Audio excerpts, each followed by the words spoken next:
Vamos abrir a palavra de Deus em Efésios capítulo 3. Vamos ler até o verso 13. Por esta causa eu, Paulo, sou prisioneiro de Cristo Jesus por amor de vós, gentios. Se é que tendes ouvido a respeito da dispensação da graça de Deus a mim confiada para vós outros. Pois segundo uma revelação, me foi dado conhecer o mistério, conforme escrevi há pouco, resumidamente. Pelo que quando ledes, podeis compreender o meu discernimento do mistério de Cristo, o qual em outras gerações não foi dado a conhecer aos filhos dos homens, como agora foi revelado aos seus santos apóstolos e profetas no Espírito, a saber, que os gentios são coerdeiros, membros do mesmo corpo e coparticipantes da promessa em Cristo Jesus, por meio do Evangelho, do qual fui constituído ministro conforme o dom da graça de Deus a mim concedida, segundo a força operante do seu poder. A mim, o menor de todos os santos, me foi dada esta graça de pregar aos gentios o Evangelho das insondáveis riquezas de Cristo, e manifestar qual seja a dispensação do mistério, desde os séculos, oculto em Deus, que criou todas as coisas, para que pela igreja a multiforme sabedoria de Deus se torne conhecida agora dos principados e potestades nos lugares celestiais, segundo o eterno propósito que estabeleceu em Cristo Jesus nosso Senhor, pelo qual temos ousadia e acesso com confiança, mediante a fé nele. Portanto vos peço que não desfaleçais nas minhas tribulações por vós, pois nisso está a vossa glória. Amém. Eu quero meditar sobre o tema, o maior mistério da história. O maior mistério da história.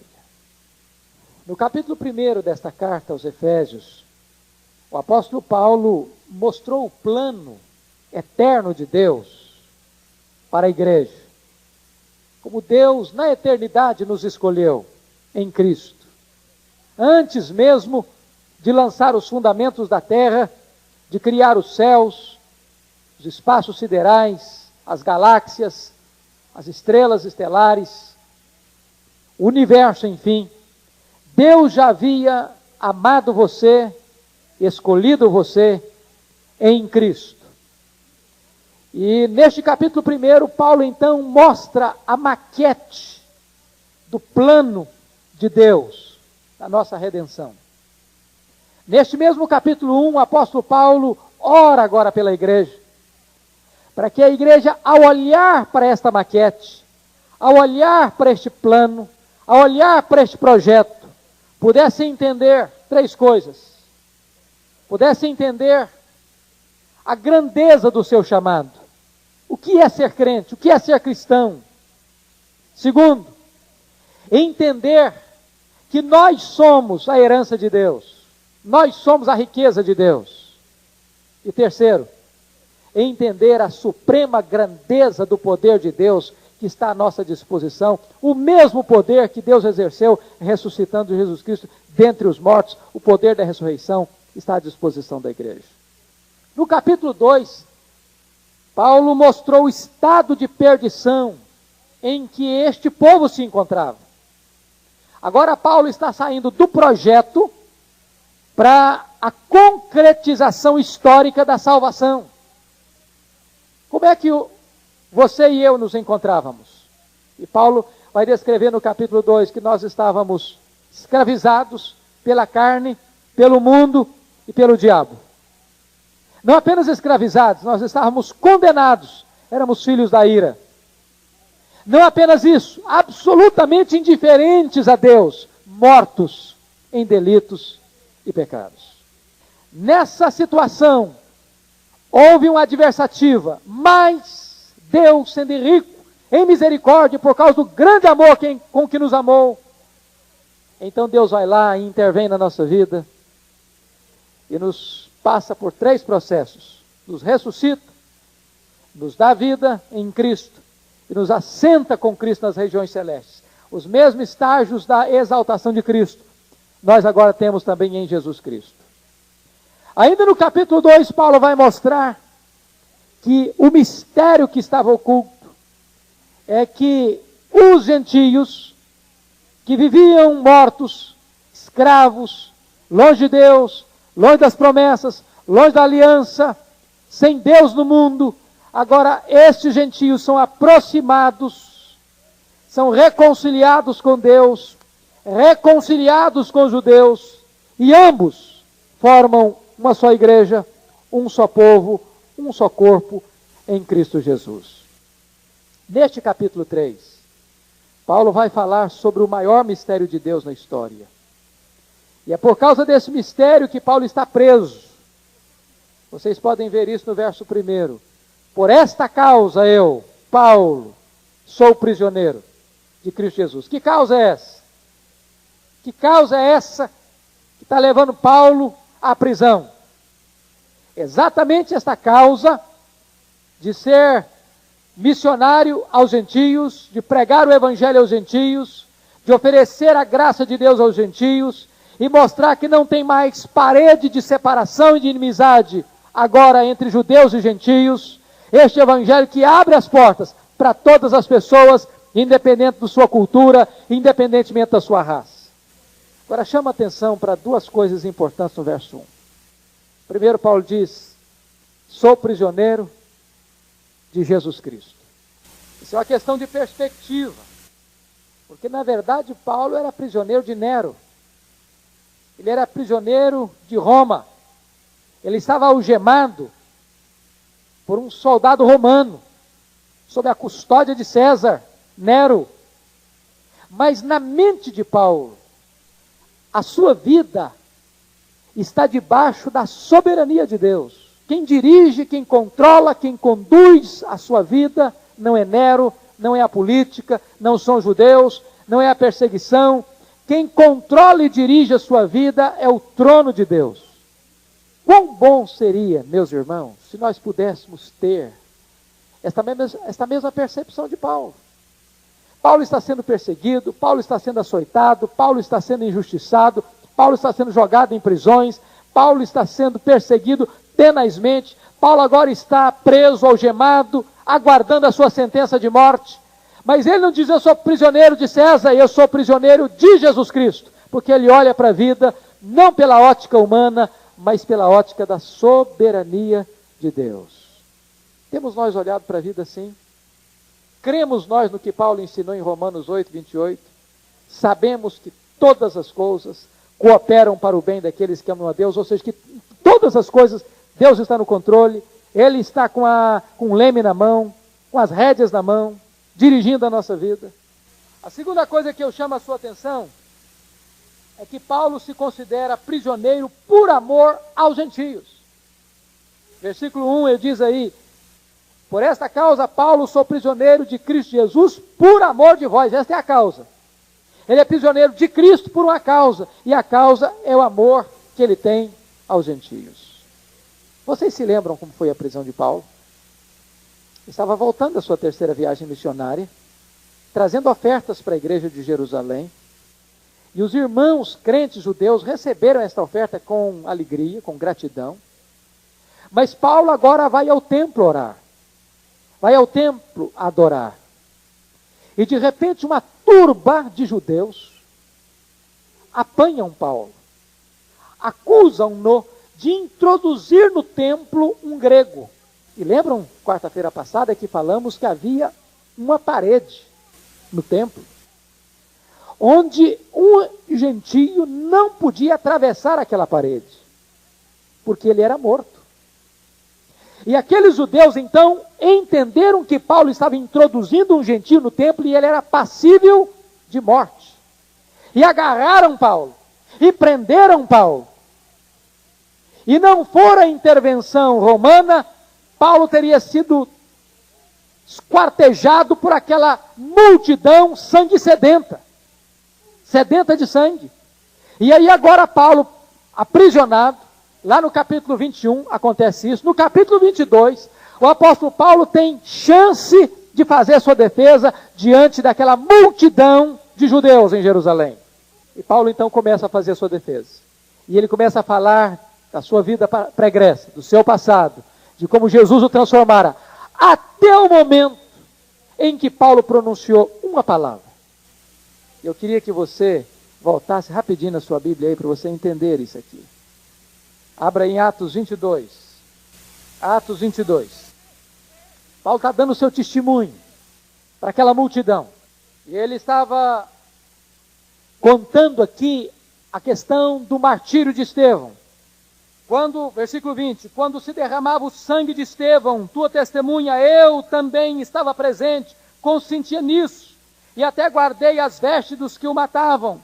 Mas o Senhor me disse, vai, porque eu te enviarei para longe aos gentios. Olha como começa o verso 22. Ouviram-no até essa palavra. Que palavra? Gentios. Ouviram-no até essa palavra. Então gritaram dizendo, tirai tal homem da terra, porque não convém que ele viva.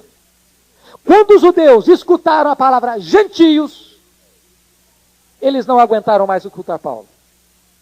Paulo está preso por amor aos gentios. Paulo está preso por entender que Deus o chamara para ser boca de Deus, para ser trombeta de Deus, para anunciar a palavra de Deus aos gentios. E por essa causa, ele foi preso. Por esta causa, ele foi levado para Cesareia, ficou sendo acusado 2 anos injustamente, e daí conduzido para Roma, e por esta causa, por amor aos gentios, ele está preso. Neste parágrafo de hoje, nós vamos ver, dentro desse mistério de Deus, 2 coisas preciosas. Primeiro, uma revelação, e segundo, uma comissão. Se você ler o texto com mente homilética, você vai ver que do verso 1 ao verso 6, Paulo está falando de um mistério revelado. E se você observar claramente a transição, do 7 ao 13, ele está falando de um mistério comissionado. Ele está falando de algo que ele recebeu de 1 a 6, e dos versos 7 a 13, ele está falando de algo que ele está proclamando. Ele recebe de 1 a 3, de 1 a 6, e ele proclama aquilo que recebe dos versos 7 aos versos 13. Então hoje nós vamos nos deter nesses 2 pontos do argumento de Paulo aqui. Primeiro, o mistério revelado. Por esta causa sou eu, prisioneiro de Cristo Jesus, por amor de vós gentios, se é que tendes ouvido a respeito da dispensação da graça de Deus, a mim confiada para vós outros, pois segundo uma revelação, me foi dado conhecer o mistério. O que é mistério? Que mistério é esse? E nós temos uma pequena dificuldade para entender isso, porque a palavra mistério na língua portuguesa tem um significado diferente da palavra mysterion da língua grega. O que é mistério na língua portuguesa? Mistério na língua portuguesa é alguma coisa oculta. Mistério na língua portuguesa é algo obscuro, secreto, enigmático, inexplicável, que ninguém entende. Isso é um mistério. Agora, mistério na língua grega significa algo que fora oculto, mas que agora fora plenamente revelada. Alguma coisa que estava coberta por um véu, e você chega e remove o véu. Alguma coisa que estava escondida e agora vem para a luz. Alguma coisa que as pessoas não alcançavam e agora está ao alcance de todos.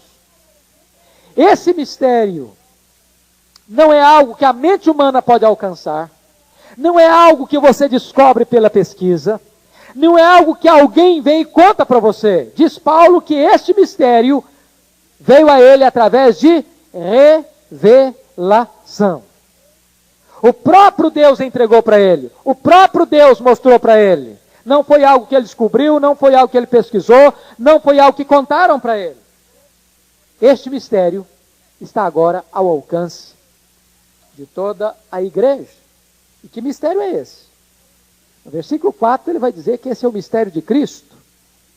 No versículo 3 ele vai dizer que ele recebeu esse mistério por revelação. E apenas no verso 6 é que Paulo vai dizer para nós a essência desse mistério. E qual é a essência desse mistério?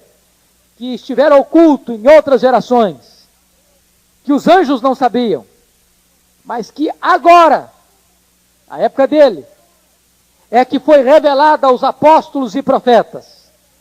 Qual era esse mistério? Que os gentios são co-herdeiros, membros do mesmo corpo e co-participantes da promessa em Cristo Jesus por meio do Evangelho. Eu não sei se vocês perceberam que tem dois mistérios aí. O primeiro mistério é o mistério de Cristo, versículo 4. Cristo, este mistério que estava oculto e que foi plenamente revelado. Os judeus aguardavam o Messias. Quando o Messias chegou, os judeus entenderam? Não.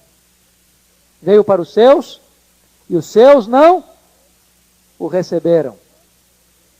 Mas Jesus Cristo vem revelar Deus, vem interpretar Deus. Jesus Cristo veio para cumprir todas as profecias e símbolos da religião judaica. Vamos dizer, todos aqueles sacrifícios, matança de cordeiros, lembram disso? Cordeiro tinha que ser sem defeito. Chegava lá, o sacerdote imolava, derramava o sangue, depois colocava a carne sobre o altar de bronze, e aquilo era queimado. Depois tinha um outro bode, que era o bode da expiação, onde o sacerdote confessava os pecados sobre a cabeça dele e soltava para o deserto. Ritos de purificação. Tudo aquilo apontava para Jesus. As pessoas não entendiam isso. Muitas delas não compreendiam esse mistério. Mas Deus estava apontando para Jesus. Mais do que isso, a Bíblia diz que Deus deixou impunes as transgressões anteriormente cometidas para puni-las em Cristo. Eu quero te fazer uma pergunta. De que maneira que Deus remiu os pecados de Abel, de Noé, de Jacó, de Moisés, de Elias, dos profetas, de Davi, dos reis? De que maneira? Qual foi o instrumento que Deus usou para remir o pecado das pessoas que viveram antes de Cristo? Foi pelo sangue de Jesus. Foi pela fé no Filho de Deus que havia de vir. Eles olhavam para aqueles sacrifícios, mas eles estavam olhando além daqueles sacrifícios. Sangue de touros e de bodes não pode expiar pecados. O sangue de Cristo é o sangue que expia o pecado, que limpa todo o pecado. É o cordeiro que tira o pecado do mundo. Aqueles que viveram antes de Cristo olhavam para frente, para o Messias que havia de vir. Nós olhamos para trás para o Messias que já veio. Este é o mistério de Cristo. Mas havia um segundo mistério. Que mistério era esse? Era a igreja. A igreja. E se você perceber no versículo 6, ele usa 3 expressões no grego. Infelizmente no português não deu para colocar os prefixos, mas na língua grega estão. Na língua grega a expressão si, S, I, N, ou S, Y, N, é o prefixo de ligação. Por exemplo, co-herdeiro. Você não usa o prefixo co, mas você usa sim. Por exemplo, simpatia. O que é simpatia? É o prefixo sim, mais pathos, de sofrimento. O que é uma pessoa simpática? É uma pessoa que se identifica com o sofrimento do outro. Simpática. E aqui no grego tem 3 palavras, embora no português só tem 2, que mostram isso. Nós somos co-herdeiros, nós somos co-participantes e nós somos membros do mesmo corpo. A palavra membros do mesmo corpo aí já fugiu um pouquinho da cadência aí. Mas as expressões na língua original são as mesmas. É sincleronoma, sissoma e simetosha. Todas as três com o mesmo prefixo, mostrando que agora os judeus têm esses mesmos benefícios. São co-herdeiros, são membros do mesmo corpo e são coparticipantes das mesmas promessas. Eles estão no mesmo pé de igualdade dos judeus. Esse era um mistério que estava oculto. Agora, o que é interessante é o seguinte, que isso vai se tornando, como diz lá Provérbios 4,18, uma luz, como a luz da aurora, que vai brilhando e vai brilhando até ser dia perfeito. Eu pergunto a você, a ideia da igreja e da saudação dos gentios já estava no Velho Testamento? Estava ou não estava? Claro que estava. Claro que estava. Gênesis 12:3. Deus disse para Abraão, em ti serão benditas, quantas famílias da terra? Todas as famílias da terra. O que estava ali? Era uma promessa da salvação aos gentios. Por exemplo, nós podemos observar outra promessa. Lá no Salmo 2 diz que o Messias receberia as nações por herança. De que forma? Obviamente por salvação. Porque, do contrário, tudo já é dele. Outro exemplo, para que Deus chamou Israel? Para ser luz para as nações. Para que Israel deveria ser luz para as nações? Se Deus não tivesse intenção, desejo e propósito de salvar os gentios. O próprio Jesus ordena na grande comissão, fazei discípulos de todas as nações. Agora, o que Paulo está dizendo é que agora esse mistério está totalmente, absolutamente claro. E o que é que está claro? É que Deus não apenas reconciliou os gentios com ele, Deus, por meio de Jesus, mas Deus também reconciliou judeu e gentio, um com o outro, num só corpo, que é a igreja. Ou seja, aquele povo de Israel, que era teocracia no passado, governo de Deus no meio de um povo, agora não tem mais sentido. E Deus tem um novo povo, Deus tem uma nova comunidade, Deus está formando uma nova geração, que é a igreja, formada de judeus e de gentios, sem diferença de cultura, de raça, de nacionalidade. Este povo chama-se igreja. Paulo diz, este é um mistério que estava oculto dos anjos e dos homens durante as gerações. Se você perceber, no verso 5, Paulo diz que esse mistério só veio ter plenitude de revelação agora, o qual em outras gerações não foi dado a conhecer aos filhos dos homens, como agora. Eu queria que você grifasse o como agora. Não é que esse assunto não tivesse já sementes, já que não tivesse pistas, já não tivesse luz sobre o assunto, mas ele diz que esse mistério agora veio revelado na sua plenitude absoluta. O segundo ponto, então, o primeiro é o mistério revelado. Agora vamos trabalhar o mistério comissionado. Versículos 7 a 13, Paulo vai mostrar que aquilo que ele recebeu, ele é comissionado, do qual fui constituído, versículo 7, do qual, ou seja, do evangelho, que é a essência desse mistério, fui constituído ministro conforme o dom da graça de Deus a mim, concedida segundo a força operante do seu poder. Nós vamos ver algumas coisas aí. Primeiro, Paulo compara o mistério com o evangelho. É por meio do evangelho que os judeus e os gentios são unidos a Cristo.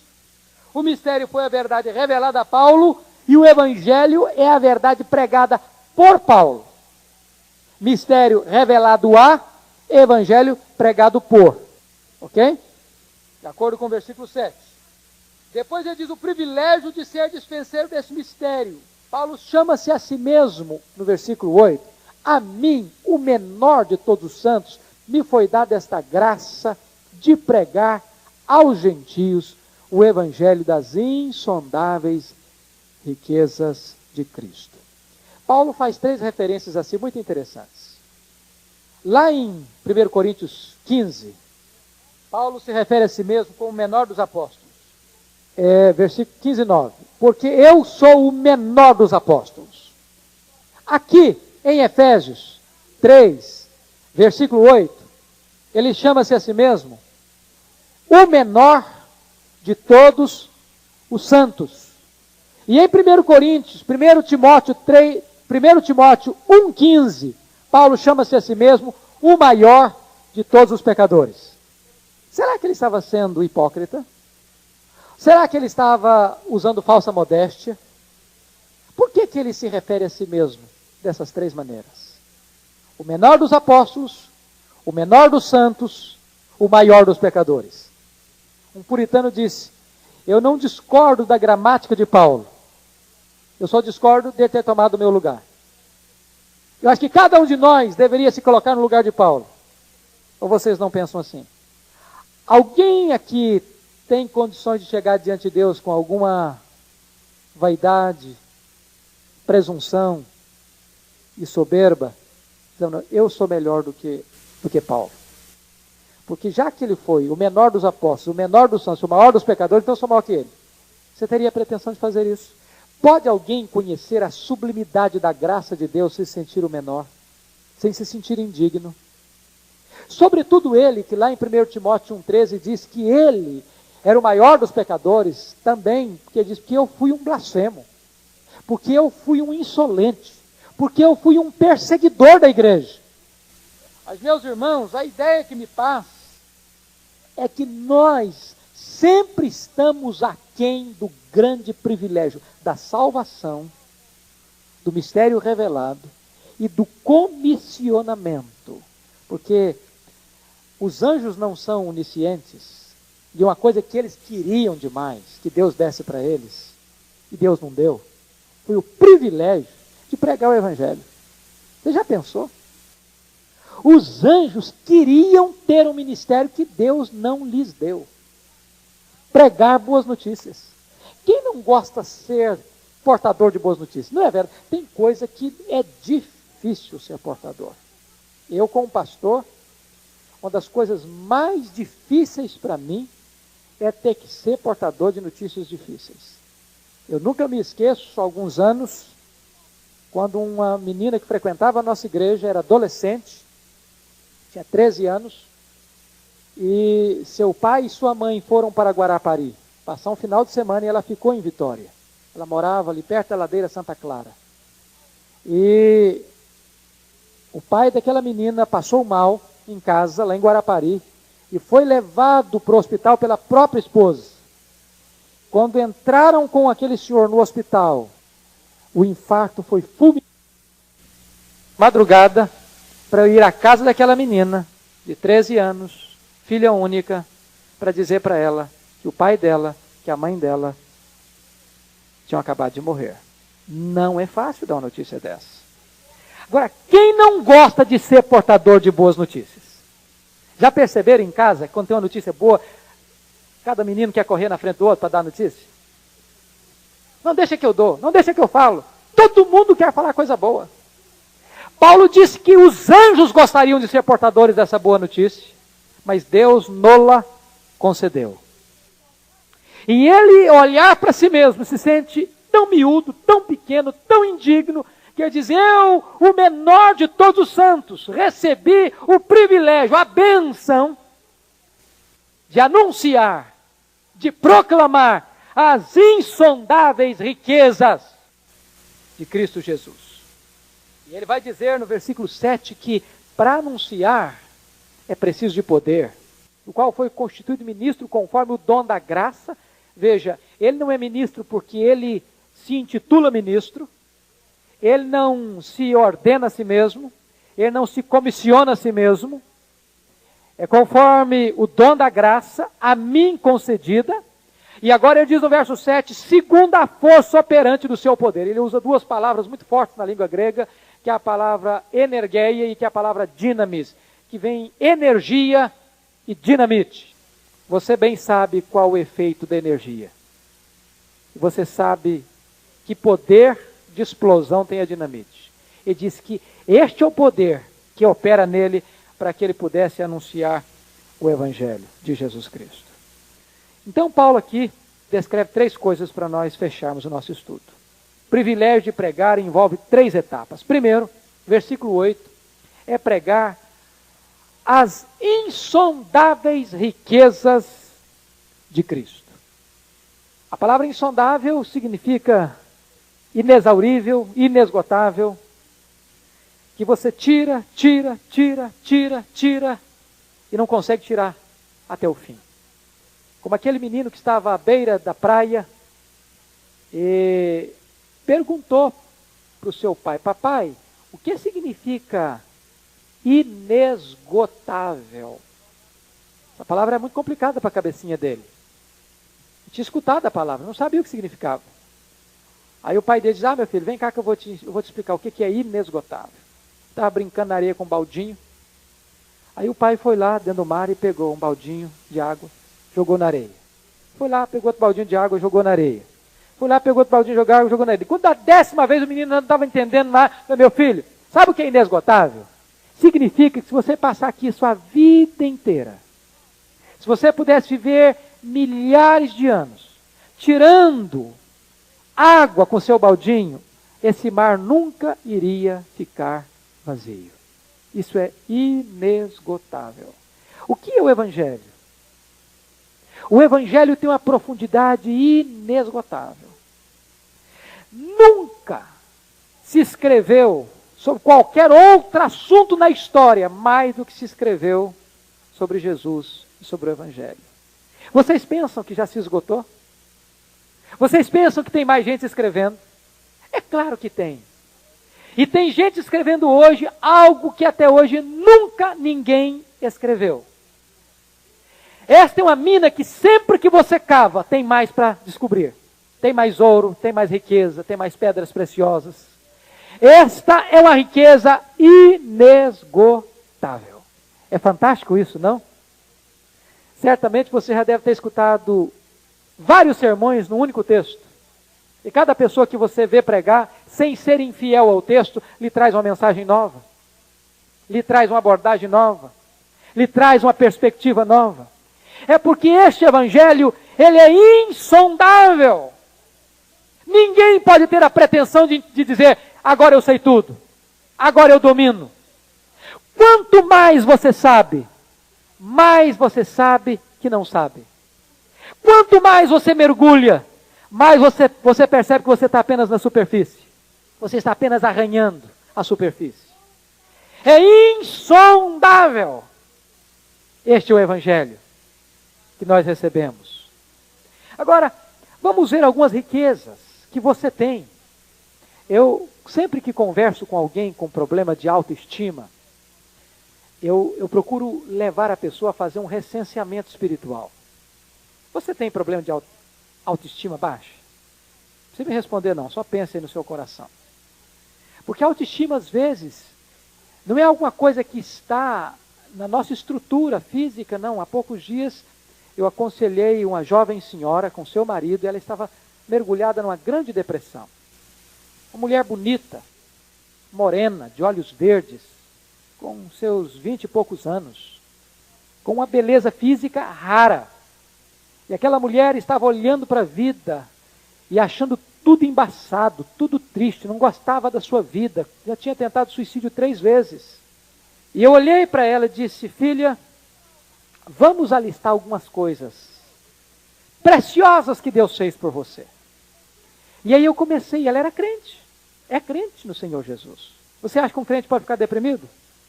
Pode ficar, e às vezes fica. E às vezes olha a vida com lentes embaçadas. E eu comecei a listar quem ela era. Você é filha do Rei dos Reis. Você já pensou que honra é isto? Você não é inquilino, não, você é filho. Você é herdeiro, herdeira de tudo quanto Deus tem. Você já pensou nisso? Você é a habitação de Deus.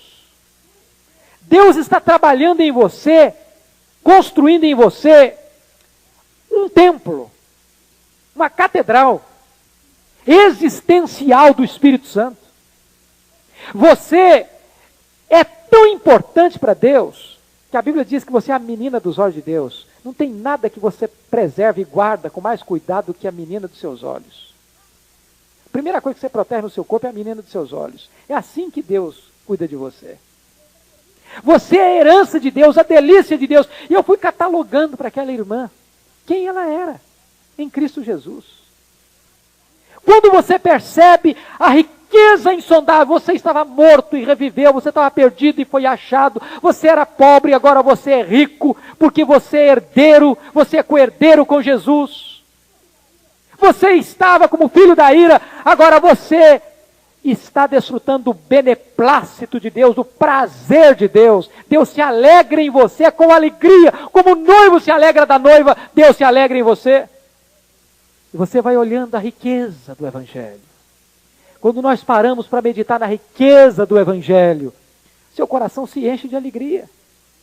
E Paulo diz, eu não tenho outra coisa a pregar, a não ser o Evangelho, a não ser Jesus. Hoje às vezes somos pressionados a pregar os noticiários do dia, as manchetes dos jornais, as últimas questões políticas, os últimos movimentos filosóficos. Mas Paulo, que viveu numa sociedade tão conturbada, de tantas injustiças sociais, de tantos problemas graves da sociedade, Paulo diz, a minha pregação é a insondável, as insondáveis riquezas do Evangelho. Esta é a palavra que nós temos para o mundo. Agora, você tem conhecido, experimentado e anunciado, querido, as insondáveis riquezas do Evangelho de Jesus na sua vida? Ou você tem vivido como um mendigo espiritual? Você acorda de manhã cabisbaixo, macambúzio, triste, parece que a vida não tem graça, parece que a vida não tem sabor, você olha para a vida com óculos escuros, parece que o dia está cinzento, e você não vê beleza nas flores, você não vê beleza no sorriso de uma criança, você lê a Bíblia e não acha graça nenhuma, ou você se empolga com o Evangelho. Ou esse negócio mexe com a sua alma, mexe com as suas emoções, mexe com os seus sentimentos. Mexia com o coração de Paulo. Segunda coisa, versículo 9, Paulo diz também que é manifestar o mistério a todos os homens. Veja você que no verso 8 ele está falando dos gentios, no verso 9 ele já não está falando só para os gentios. E ele muda a figura. No verso 8 ele está falando de pregar o Evangelho. E Evangelho, evangelizomai, é boas novas. Só que no verso 9 ele usa manifestar. E sabe o que significa a palavra manifestar? É uma palavra muito bonita na língua, vem para a língua portuguesa, é uma palavra muito bonita. Essa palavra, agora, manifestar, tem uma outra conotação, é a palavra fotizo, de onde vem fotos. Luz. Luz. Manifestar agora, eu disse que é levar luz onde tem trevas. E qual o ministério que Deus deu para Paulo? Para que Paulo pudesse levar luz aos gentios. Os gentios estavam em trevas. O que o diabo faz com as pessoas? Cega o entendimento. Então o que é evangelizar? É levar a luz onde tem trevas. Agora essas trevas eram para os judeus e eram para os gregos. Se você perceber, entre os versos 8 e 9 é uma mudança de ênfase. No verso 8, a mensagem de Paulo é Cristo. No verso 9, é a igreja. E manifestar qual seja a dispensação do mistério desde os séculos oculto em Deus, que criou todas as coisas. Tem dois mistérios, Cristo e a igreja. Agora, queridos, eu queria só que você olhasse, em último lugar, qual é a outra característica da pregação do Evangelho? É tornar conhecida a sabedoria de Deus para os poderes cósmicos. Esse versículo, para mim, é um dos mais fantásticos de toda a Bíblia. Veja o versículo 3. Para que pela igreja, a multiforme sabedoria de Deus se torne conhecida agora dos principados e potestades, nos lugares celestiais.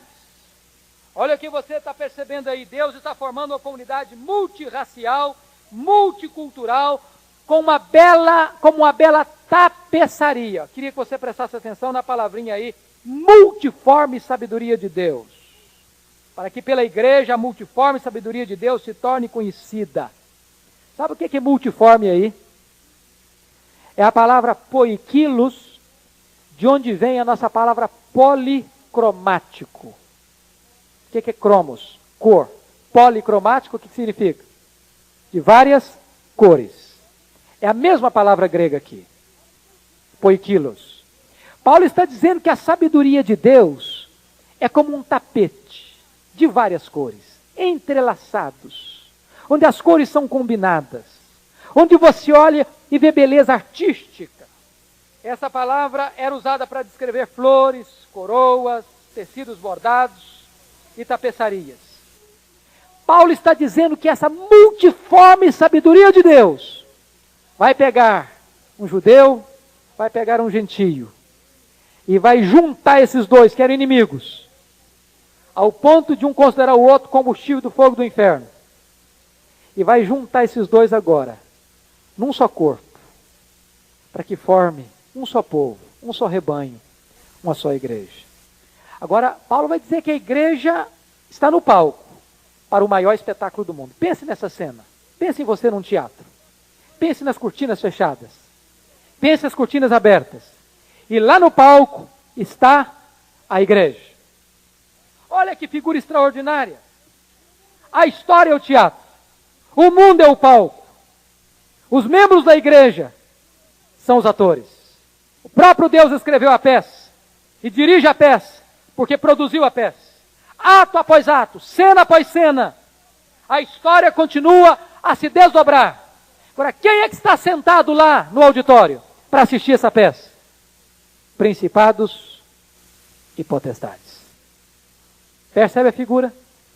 Primeira conclusão que você tira, que os anjos não são oniscientes. Tem coisas que eles não sabiam e passam a saber. E o que é que os anjos não sabiam e passaram a saber através da igreja? Este plano maravilhoso que Deus guardou durante séculos e revelou agora que Ele iria formar de judeus, de gentios, não dois povos, não duas igrejas, não como pensam os dispensacionalistas, que a igreja é apenas um parênteses na história, e que todo o drama da história está ligado aos judeus, e a igreja vem apenas como um apêndice. Não, não, de jeito nenhum. O plano de Deus é a igreja. E esse plano esteve na mente de Deus, lá na eternidade. E ao longo da história, Deus vai revelando aos poucos. Deus vai lançando luz aos poucos. Agora Paulo diz, Deus abriu a cortina e jogou toda a luz no palco. E Deus revelou essa grande peça de que Deus está pegando dois povos inimigos e formando desses dois povos uma única igreja. O corpo de Cristo, a sua noiva. Louvado seja o Senhor. E diz que quando isso acontece, os anjos ficam profundamente encantados. Eu fico imaginando os anjos aplaudindo e ovacionando esta obra fantástica da multicolorida sabedoria de Deus. Que coisa extraordinária. Veja você, que quando Deus estava realizando a velha criação, ou a criação do universo, Deus estava revelando para os homens o seu poder. Mas quando Deus está realizando a nova criação, a igreja, Deus está revelando aos anjos a sua sabedoria. É isso que Paulo está nos ensinando. Concluindo, queridos, eu queria dizer para vocês que este texto fantástico das Escrituras tem um aspecto prático e pastoral. Paulo diz agora, você pode ver no verso 12, se você sabe disso, irmão, se você conhece as insondáveis riquezas do Evangelho, isso tem que implicar em algumas coisas na sua vida. Segundo o eterno propósito que estabeleceu em Cristo nosso Senhor, pelo qual temos ousadia e acesso com confiança mediante a fé nele. São três palavras extremamente fortes aqui. Ousadia, acesso e confiança. Se você sabe quem é você em Cristo, se você conhece o plano de Deus na sua vida, então você tem confiança para chegar a Deus. Você tem livre acesso à presença de Deus. E você tem plena convicção de que você é aceito por Deus. Acaba esse negócio de baixa autoestima espiritual. Você pode ter crise, sim, mas nunca no aspecto de achar que Deus não gosta de você, que Deus não está interessado na sua vida, que Deus não tem um plano fantástico e extraordinário para a sua vida.